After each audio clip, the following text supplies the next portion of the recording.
वाचक आदि तीन प्रकार के जो शब्द हैं उन शब्दों के स्वरूप का निरूपण कर रहे हैं। क्या कर रहे हैं? वाचक आदि जो तीन प्रकार के शब्द हैं, वाचक, लक्षक, व्यंजक, इन तीनों प्रकार के शब्दों के स्वरूप का हम निर्वचन कर रहे हैं। वाचकादि नाम क्रमेण स्वरूपमा, क्या साक्षात संकेतितम जो अर्थम अभिधत्ते स वाचक, साक्षात बिना किसी रुकावट के। ठीक है ना? कहा कि जो शब्द साक्षात संकेतित अर्थ को अभिधा शक्ति के द्वारा कहता है जी, हाँ? जी, वो क्या नाम से? उसे वाचक शब्द कहा जाता है। उसे वाचक शब्द कहा जाता है। साक्षात माने बिना किसी रुकावट के, डायरेक्ट, निर्बाध। ठीक है ना? तो जो शब्द संकेतित अर्थ को अभिधा शक्ति के द्वारा जो कहा जाता है उसे वाचक कहते हैं। अभिधा को वाचक भी कहते हैं ना? वाचक शब्द को अभिधा। कहा कि भाई देखिए, उसका एक तरीका है। संकेतित क्या है? संकेतित क्या है? इसकी एक बड़ी कहा, यह अग्रहीत संकेतस्य शब्दस्यार्थ प्रतीतेर अभावात्। तो कहा कि देखिए, दुनिया में लोक व्यवहार में जितने भी चीजें हैं, ठीक है, बिना संकेत ग्रह के शब्द के अर्थ की प्रतीति नहीं हुई। समझ रहे हो नहीं? जी। बिना संकेत ग्रह के किसी भी शब्द के अर्थ की प्रतीति नहीं होती है। ठीक है जी। अर्थात संकेत की सहायता से ही शब्द अर्थ विशेष का वो प्रतिपादन करता है। समझे नहीं? जी। सिद्धांत यह निश्चित होता है कि जिस शब्द का जहाँ जिस अर्थ में अव्यवधान से संकेतक ग्रहण होता है, वह शब्द उस अर्थ का वाचक होता है। वह शब्द उस अर्थ का वाचक होता है। उसी को अभिधा भी कहते हैं ना? यह अग्रहीत संकेतस्य वाचकस्यार्थ प्रतीतिर अभावात्। संकेत सहाय, संकेत की सहायता से एवं शब्दों अर्थ विशेषम प्रतिपादयति यस्य यत्र अव्यवधानेन, जो शब्द जिस अर्थ को अव्यवधानेन, व्यवधान रहितेन संकेतो गृह्यते, संकेत के द्वारा बोधित करता है, सतत वाचक, वह उसका वाचक होता है। ये लिखा है, वही बात हम कह रहे हैं। अब संकेतक ग्रह के 8 उपाय हमारे शास्त्रों में बताया गया है। जी। कैसे होता है? कहा शक्ति ग्रहम व्याकरणोपमानात् कोशाप्त वाक्याद व्यवहार तस्य वाक्यस्य शेषाद विभूते वदंती सानिध्यता सिद्ध पदस्य वृद्धा। ये शक्ति ग्रह के 8 उपाय बताए गए हैं शास्त्रों में। कहा कि अब उसको हम व्यवहारिक दृष्टि से ऐसा समझे, लोक व्यवहार में जैसे छोटा बालक है, माता या बड़े वृद्ध, बालक को संकेतक ग्रह किस प्रकार से होता है? वो किसी चीज का अर्थ तो जानता नहीं, न शब्द जानता है। वह अभी तो उस प्रक्रिया को क्या कहते हैं? कहा कि संकेतक ग्रह के माध्यम से जानता है, उसको अवाप और उद्भाप प्रक्रिया कहते हैं शास्त्र जी। कहा उसमें पहले जैसे उत्तम वृद्ध, उत्तम वृद्ध माने आपके बाबा ने जी बालक के लिए, बालक के पिता से, आपके पिता से मान लीजिए, उसी को मध्यम वृद्ध कह दीजिए। बालक के बड़े भाई नौकर आदि को उन्होंने कहा कि बाल्टी लाओ, ऐसी आज्ञा दी। फिर कहा कि बाल्टी रख कर फिर दवात उठाने की आज्ञा दी। ठीक है? तो मध्यम पुरुष ने उसी के अनुसार क्रिया भी की। बाल्टी लाया, बाल्टी को रख करके दवात उठाया। उस व्यवहार में एक शब्द को हटा करके जब दूसरे शब्द का इसी प्रकार एक अर्थ के स्थान पर दूसरे अर्थ का निवेश किया गया, इसी को अवाप और उद्भाव कहते हैं। इसी को क्या कहते हैं? उद्भाव। व्यवहार में अवाप उद्वाद द्वारा ही संकेतक ग्रहण होता है। व्यवहार में अवाप और उद्वाद के द्वारा ही संकेतक ग्रहण होता है। यहाँ तो लोक व्यवहार संकेतक ग्रह का प्रधान साधन है, समझे कि नहीं जी। उसके अतिरिक्त अन्य भी उपाय माने गए हैं जो हम बताए यार। ठीक, जैसे अब देखिए बालक देखता है ना कि बाल्टी लाओ, तो पिता जब जा करके ऐसे करके बाल्टी लाता है, फिर बाल्टी रख दो, दावत उठाओ, इस क्रिया को बालक देखता है जी। वो इस क्रिया को जो देखता है तो उस संकेतक को कहती माता कहती ना कि अस्मात् शब्दादयम् अर्थोबोध, मतलब ये आपके पिता हैं, ये आपके चाचा हैं, ये आपके नाना। तो वो जब देखता है तो पापा, चाचा, मामा इस तरह से बोलता है, बोलता है। संकेतक ग्रह से ही तो बोध करता है। हाँ, संकेत के अगर संकेतक ग्रह ना हो तो कैसे जाने कौन क्या है। तो कहा कि पहला तो क्या है व्याकरण शक्ति ग्रहम व्याकरणोपमानात्। पहला क्या है व्याकरण, उपमान, कोश, आप्तवाक्य, व्यवहार, वाक्य शेष, विवृति माने व्याख्या, सिद्ध ज्ञात पद के सानिध्य से भी शक्ति ग्रह माने संकेतक ग्रहण होता है। इसमें सबसे मुख्य उपाय क्या है, वो है व्यवहार, व्यवहारिक ज्ञान।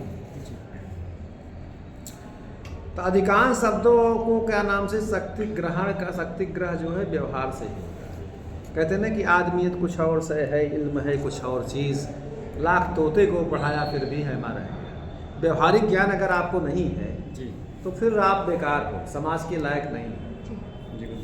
जैसे हम लोग कह रहे हैं कि कहाँ चलना है, वहाँ चलना है, तो ये कहने पर भी नहीं ले जा रहे हैं। लेकिन इनको ये नहीं है कि हाँ हम ले चलेंगे तो भगवान का दर्शन कराएंगे तो पुण्य होगा हमको, और वो पुण्य होगा तो कितने लोग आशीर्वाद देंगे। इनके दिमाग में है बनिए हैं कि ये कौने चक्कर में हम फंसा ही, इसलिए इनको टालिए और अपना काम निकालिए। ये सब ऐसे टालते रहिए और काम निकालते रहिए। ये भी सोच है कि हाँ, इसमें कहाँ टालने वाली बात है। अब आप हाँ, आप आज लगे। अभी चलिए, अभी चलिए स्वाति जी कह रहा हूँ, कहिए तो कह नहीं रहे। जैसे व्याकरण के द्वारा क्या ज्ञान होता है, कहा भू सत्यायाम, भू सत्ताय अचोन्त्यादि टी, अदेंग गुण है गुण, तो गुण माने होता है कुछ और, साधक तम करणम।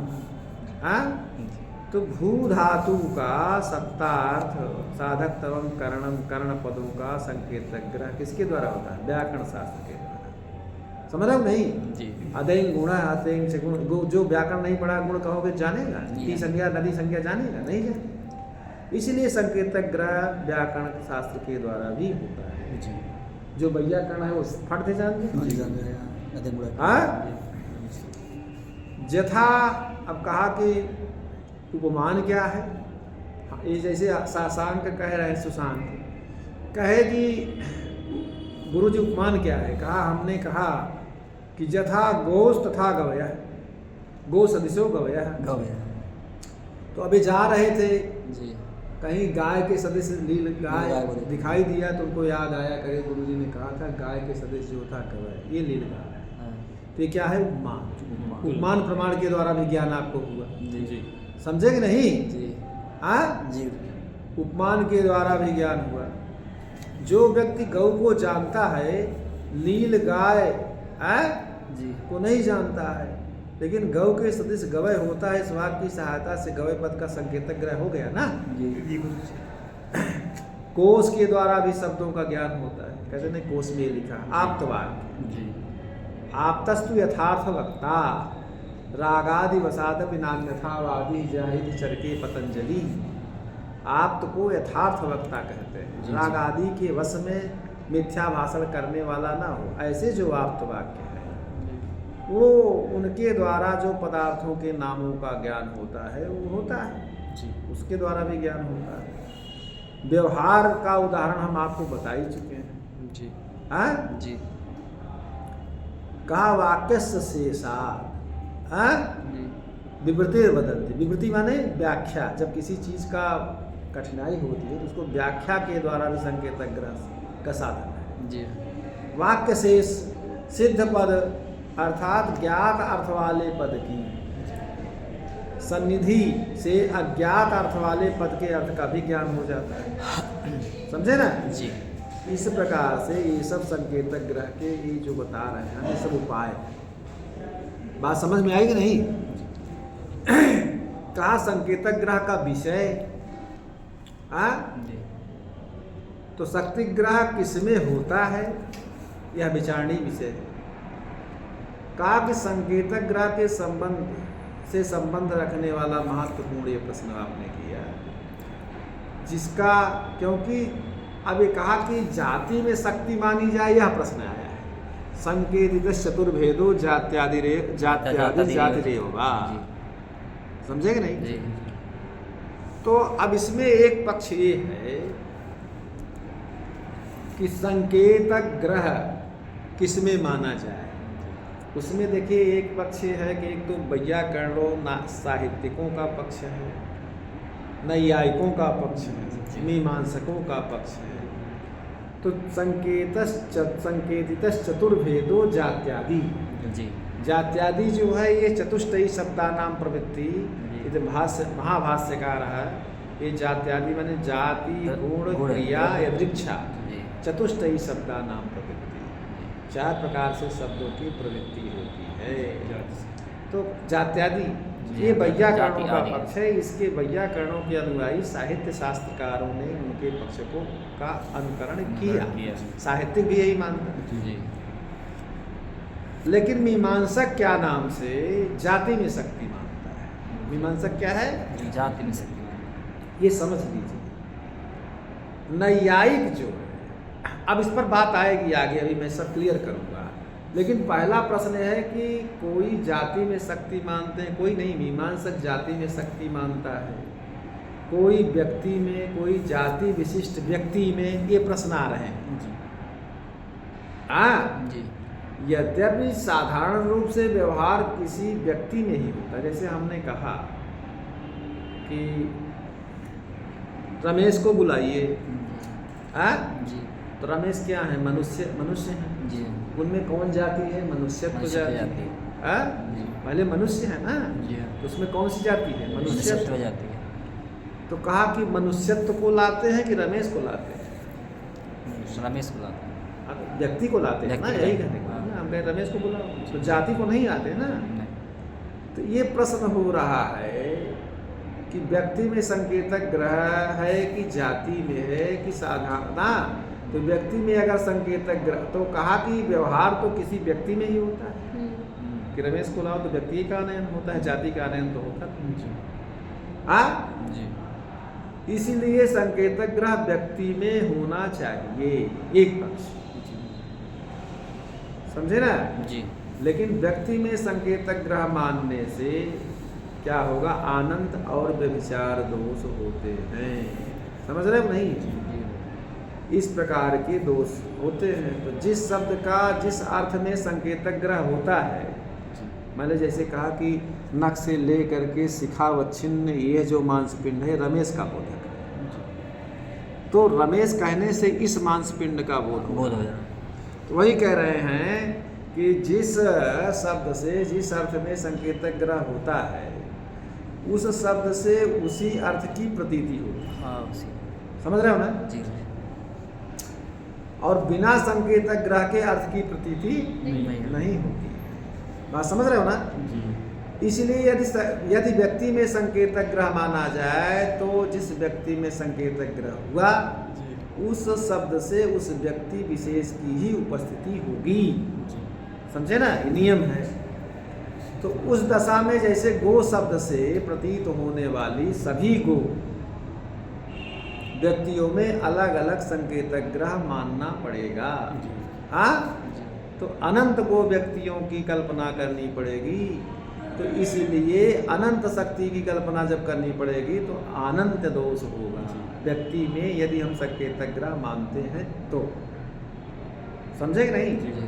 इसी को अनंत दोष कहते हैं। फिर व्यवहार से तो वर्तमान देश और वर्तमान काल की जो गौ व्यक्ति में ही संकेतक ग्रह हो सकता है। ठीक है, भूत में, भविष्य में और देशांतर में, मान लीजिए अमेरिका आप चले गए तो वहाँ कालांतर में सब गो व्यक्तियों में संकेतक ग्रह संभव नहीं है, इसलिए व्यक्ति में संकेतक ग्रह नहीं माना जा सकता। ठीक है, जो व्यक्ति कह रहा कि व्यक्ति में संकेतक ग्रह मानना चाहिए वो नहीं माना जा सकता। कहा कि अनंत दोष अर्थात अनंत शक्तियों की कल्पना के दोष को बचाने के लिए यदि ये कहा जाए कि अन्य सब व्यक्तियों में अलग अलग शक्ति ग्रह की आवश्यकता नहीं, समझे? कहा दो चार व्यक्तियों में व्यवहार से संकेतक ग्रह हो जाता है, हैं?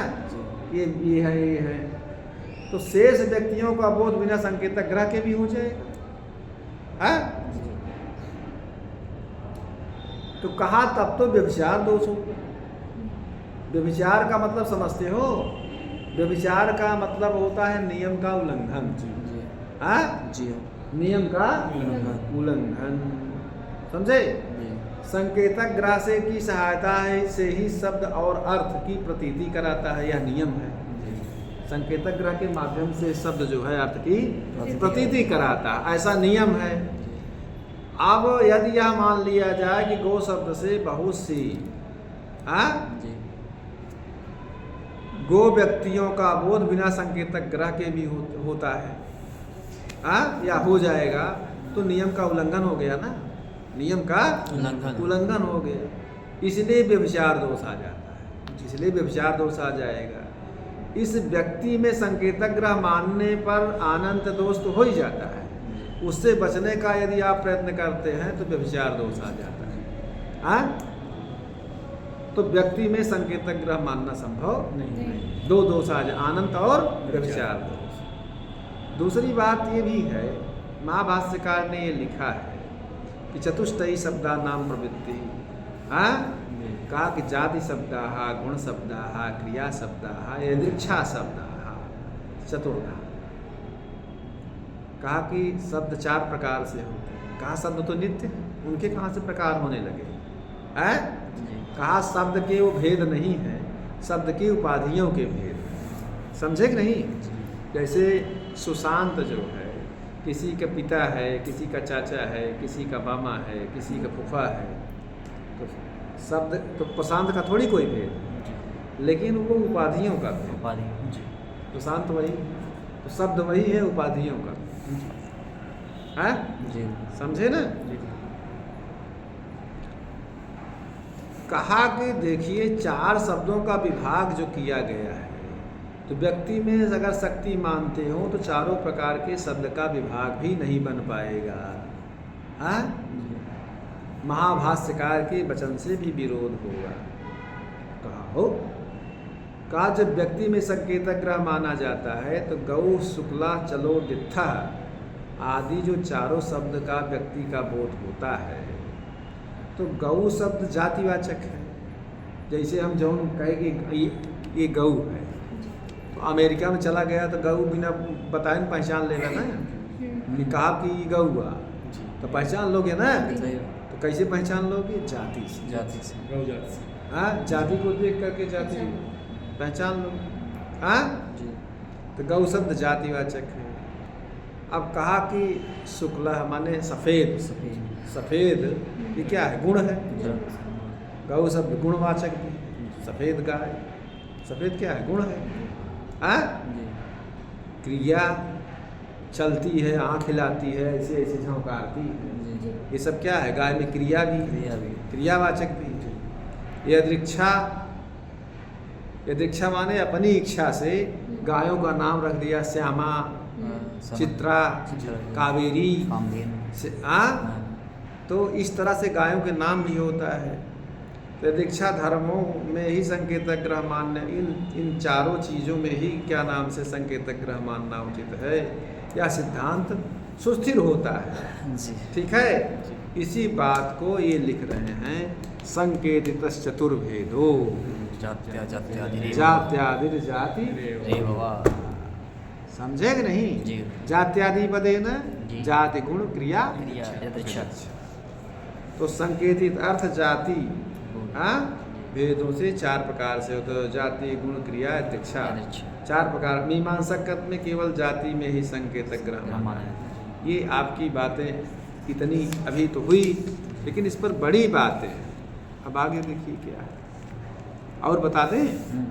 यद्यपि अर्थ क्रियाकारितया प्रवृत्ति निवृत्ति योग्या व्यक्तिरेव तथापि आनंत्याद्य विचाराच तत्र संकेतः कर्तुं न युज्यते।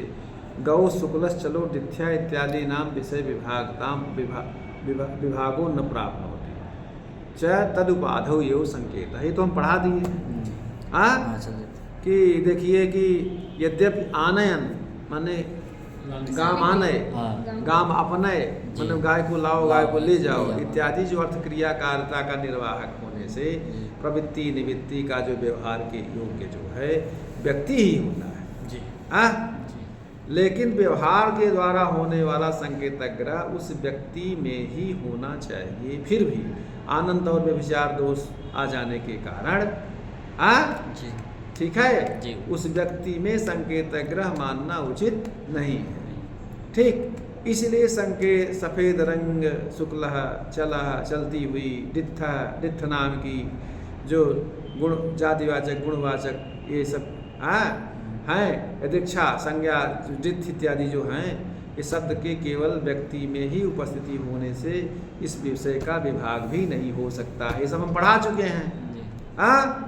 इसलिए व्यक्ति में संकेतक ग्रह ना मान करके हाँ तो उसमें क्या नाम से उसकी उपाधियों में संकेतक ग्रह मानना चाहिए हाँ।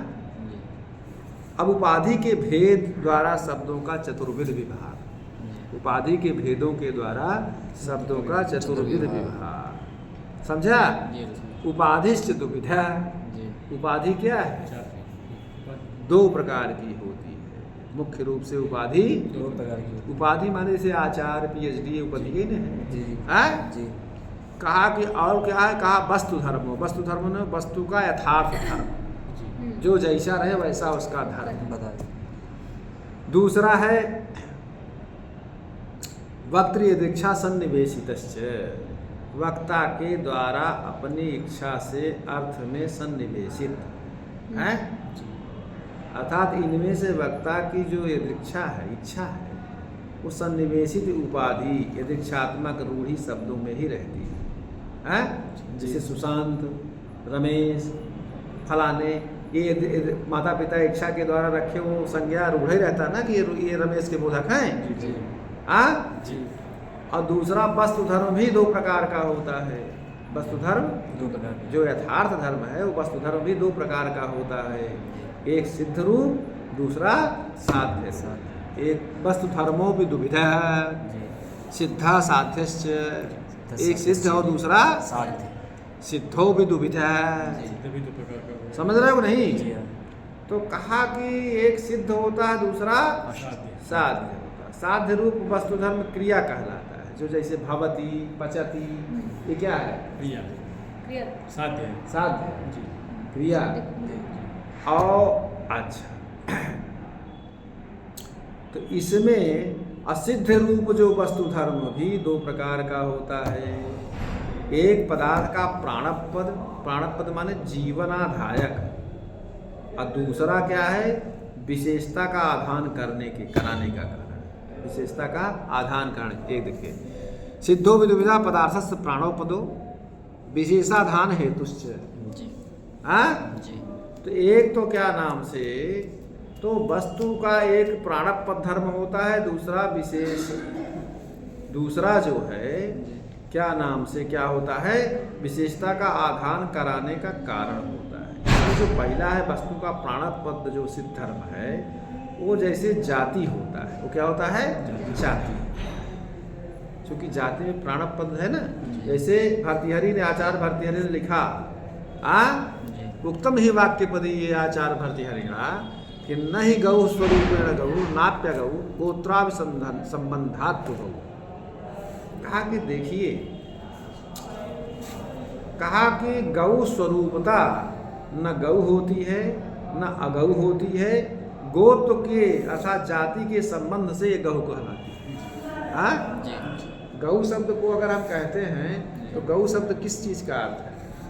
गौ शब्द हाँ जी तो स्वरूप से वह गौ, गौ स्वरूपतः न गौ, नहीं स्वरूप से वो गौ नहीं है जी और न अगौ, न गौ भी नहीं है, नहीं भी है न अगौ है। जी लेकिन गोत्र के अभिसंबंध से, गोत्र वो जाति। जाति के अभिसंबंध से गौ कहलाती है। इसीलिए वस्तु का प्राणपद जीवनाधायक वस्तु धर्म जाति कहलाता है। जाति तो क्या कहलाता है? जाति। जाति कहलाता है। द्वितीयो गुण है, दूसरा वस्तु का विशेषाधान हेतु का जो सिद्ध वस्तु धर्म है वो गुण होता है। वो क्या होता है? गुण कहा शुक्लादिना ही लब्ध सत्ताकम वस्तु विशिष्यते। कालीगार हाँ? क्योंकि शुक्ल आदि, शुक्ल माने सफेद, सफेद गुण या शुक्ल गुणों के कारण से ही सत्ता प्राप्त वस्तु जी अपने सजाती अन्य पदार्थों से से भिन्न- विशेष हाँ, विशेष होने के कारण भिन्नता को प्राप्त करती है प्राप्त करती है। जैसे कहते हैं ना कि लाल गाय को लाओ, जी हाँ तो लाल वाली जो गाय है वो काली काली सफेद सबसे से अलग हो भिन्न- जाएगी, सबसे अलग हो वो जाएगी। विशेष है ना। जी हाँ विशेष जैसे गवाम गौ सुबह कृष्णा बहुत क्षीरा हाँ। तस् निर्धारण में सूत्र पर काली गाय, गायों में काली गाय गाय बहुत बहुत दूध दूध देने देती वाली है, तो उसकी विशेषता को बता रही है, सबसे अलग कर सबसे रही अलग है। कर रही है तो गौ के साथ गुणवाचक शुक्ल विशेषण अन्य गौ की अपेक्षा उसकी विशेषता या भेद को सूचित करता है। समझ रहे हो नहीं?